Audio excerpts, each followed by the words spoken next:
Today we're taking a first look at Liv's brand new hardtail, the Lurra 1.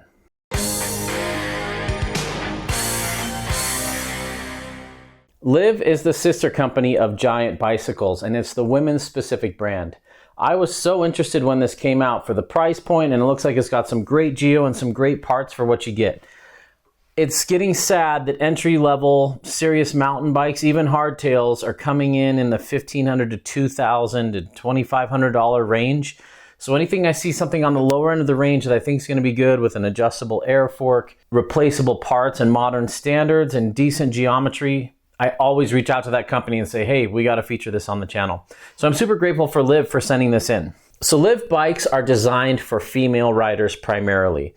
Anyone can ride them, but they particularly design their geometry, balance, and distribution between front and back wheels and how the bike handles on their research that they've done on female riders and how their muscle mass and weight distribution is typically different from the typical male. So the geometry numbers are a little bit different than we see on a lot of other bike companies, and we're going to dive into that a little bit today. But I thought of all my patrons who reach out to me and want bike consultation advice for their wife or their significant other or their daughter who's getting interested into mountain biking, but they don't know which bike to get her. A bike like this instantly comes to mind. It's under $2,000. This one's designed with female anatomy in particular, and the brand really resonates with a lot of females out there. And I think there are a lot of guys out there that are going to be attracted to this bike as well. So the geometry on this is pretty different from a lot of the other hardtails I get.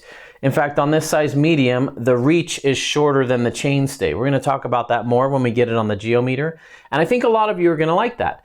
Different geometries suit different trails and different riding styles and different habits and different techniques. And so it's great to have options out there. So I think this bike's actually going to apply to a lot of other people that are out there that aren't quite finding the geometry that they want, and this might line up with what you're looking for. Unfortunately, bikes keep getting more and more expensive, and between the time that this bike was announced and when it hit shop floors, the price had gone up $250. That makes me so sad to see. It's getting really hard to get people into this sport. It's getting more and more and more expensive. But there is a Liv Lurra 2 that has lower end brakes, same fork, same frame, and it comes in a little bit cheaper, a little bit, not a ton. And so there is a more affordable option that still boosts through axle, and I'm a huge fan of that. The Lurra lineup is designed to be an all-rounder trail hardtail. I mean, look at it. It's got an aggressor and a DHF up front, 130 mil travel. Really cool stuff going on here. They get that you don't need a 150 mil fork on a hardtail. That just makes it ride like a stapler when you go through the bumps. And it looks on paper and in person to be a great little trail bike that's going to suit a lot of riders. So final weight came in at 31.3 pounds with these pedals. At this price point, it's actually pretty good weight. A lot of bikes in the sub $2,000 are coming in at 33, 34 pounds. So 31.3 pounds isn't absurd, but it's not like a light XC Whippet. It's an all-rounder trail bike. We've got SRAM SX cranks, which are just fine for me. We've got an SX shifter and an NX derailleur, which I like to see. We've got Shimano hydraulic brakes on this, 4-piston in the front and 2-piston in the rear. Magura does that a lot. You don't need as much power in the back, so a 2-piston is fine there, and 4-piston up front for a little bit better modulation and power and cooling. We've got the Giant branded Crest fork. That is an in-house fork. It's air adjustable. We have a threaded bottom bracket. We have full internal cable routing. I'm not totally crazy about it because it uses these rubber plugs in the ports that just seem to kind of work their way out over time. We'll see how it does on the trail. But it's full internal cable routing, and then it pops out underneath the bottom bracket and then goes underneath the rear triangle. We've got a dropper on it, albeit a short dropper. I wish it had a longer dropper. And we've got some serious tires on this thing. We've got a little bit longer stem. This is a 50 mil house brand stem. Nice aluminum house brand bar. I mean, this thing's coming in at $1,850 at the time of review. And it's got a bit of competition, and I think it stacks up pretty well, especially if this fork feels great. The Lurra has an aluminum frame, has a 3-pack water bottles on here, a 2-pack down here, and a tool accessory holder under here. I love that it came with serious tires. We've got a Maxxis 2.5 aggressor in the back and a Maxxis DHF 2.5 up front. I think that means this bike can be pushed and it's meant to be ridden a little bit everywhere, and it leans a little bit more towards the aggressive side of things than like a super lightweight, fast-rolling XC tire. Now on the Liv Lurra, the wheel size changes with the sizes. So the extra small and the small come with 27.5 wheels. They come with a 100 mil dropper. This is a medium. We've got 29-inch wheels, a 125 mil dropper. I think that's a little bit playing it safe. I think we could easily have fit a 150 in here. When you switch to the large and the XL, it does have a 150 on it. I like that it kind of scales and sizes to those different size riders.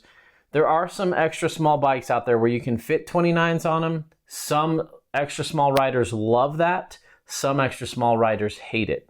I think you could probably squeeze a 2.6 in the back depending on your rim and your tire, but it's going to be tight. Liv rates these for 2.5s, and I think 2.5 is a nice size for this.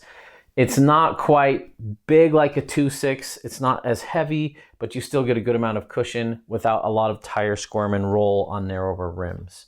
Hub engagement. That's actually better than some of the bikes I've had in lately. Pretty cool. Let's get this thing on the geometer. The reason I go through all the trouble to measure this geometry is because geometry affects how a bike handles, and handling is everything. We want a bike that handles a certain way on the trail, either super stable or super easy to change directions, or somewhere in the middle, or something that pops off or wheelies or manuals easily, or something that wants to stay on the ground. And these numbers tell us how it's going to ride. So let's take a look at it. The geometry makes this bike very unique. And so let's take a few measurements. Actual seat tube. We're seeing more and more seat tubes shifted forward. I love seeing that. Seat tube is 408. Nice job keeping a short seat tube. I really do think they could have gone with a 150 mil dropper, no problem. I have super short legs. I'm 5'6" with a 28-inch inseam, and I could fit a 150 on here, so I think almost anybody can. Rear center is 432. Actual chainstay is 440. Let's see what the reach is. Ooh, that's a short 419 reach. So the reach is shorter than the rear end. That determines where your body is going to place balance. So the further that wheel is behind you, the more weight is transferred to the front. Wheelbase is 1168. Effective seat tube angle 76.5. I'm measuring a 57 mil bottom bracket drop, which is right on par with where we're seeing it with a lot of bikes these days. Head angle's measuring 64.5. So that's not a sketchy, steep XC feel. That's a modern trail bike feel. I was expecting this to be closer to 66. All right, that is a degree and a half slacker than they said it was going to be. It'll be interesting to see how this thing rides. The stack comes in at 624. I'm glad they went with the longer stem. I think with the shorter reach, the longer stem is going to make it handle predictably and calm and not twitchy, and help it feel a little bit longer in the cockpit than if we were running a super short stem. The bars are 760 mil wide, which is what I like to see. That's what I run mine at. One bummer, this doesn't have lock-on grips. Boy, it's been a while since I've seen push-on only grips. That's a bit of a bummer because sometimes you want to swap these controls around. On these lower-end Shimano brakes, the levers are just so long, and sometimes I like to swap them with the shifter to bring the shifter in a little closer. Having push-on grips, that's a little bit of a pain. Not a deal breaker by any means, but it's worth pointing out. This bike has a lot of great stuff going for it, especially in this price range. We have an air adjustable fork, 34 millimeter stanchions, 130 mil travel. We have great tires that came tubeless ready out of the box. These are available at dealers, so you can go throw a leg over them and see which size you are. That's something that I don't emphasize enough on this channel. Having a dealer that you can go to for a lot of people is worth $300 or $400 extra on top of buying a bike unseen online from a catalog, hoping it fits you when it comes and hoping you like it. I've had so many bike consultation patrons that have tested a bike. We've narrowed it down to 5 or 6 bikes. They go ride 2 or 3 of them and they're like, man, I thought I wanted bike A, but after riding it, I do not want that bike. It didn't feel right. Liv and Giant have a great dealer network, so hopefully those dealers are carrying this bike so you can throw a leg over it and try it out. And the fact that it stacks up in price to a lot of the direct-to-consumer brands like Canyon and Common Sol, Nuke Proof, a lot of their bikes are fairly similar for this price. They might have a tiny bit better spec on those, but they don't have the dealer network if you have warranty issues, or if you want to go test ride it, or if you want to have it totally pre-assembled, so you don't have to add sealant or you don't have to adjust cables or seat height or anything. You can have a dealer take care of all that for you. For a lot of new riders, that's pretty priceless, where they can take it in after a couple months and say, okay, I've been riding this. Can you tune it back up? Can you like reposition this and tweak it all? Or I'm having problems with this thing. Can we warranty that? Having a dealer brings a lot of peace of mind there. I think a lot of this is going to come down to how the frame feels, if it's super stiff or not. It's going to come down to how the geometry feels and how this bike handles. And it's going to come down to this fork. If this fork performs as well as I hope it does, like a Fox Rhythm 34, something like that, this could be one of my favorite bikes under $2,000. It all comes down to that ride review though, so make sure you subscribe. If you're interested in picking my brain on the perfect bike for you or your significant other or your daughter or your son or a friend or whatever, I do that over on Patreon. That's my main business. Companies don't pay me to review their bikes. I'm afraid that would introduce bias into my work. And so I rely on my patrons to be able to make this channel possible. Thanks to all of you that have used the service. I sure appreciate you.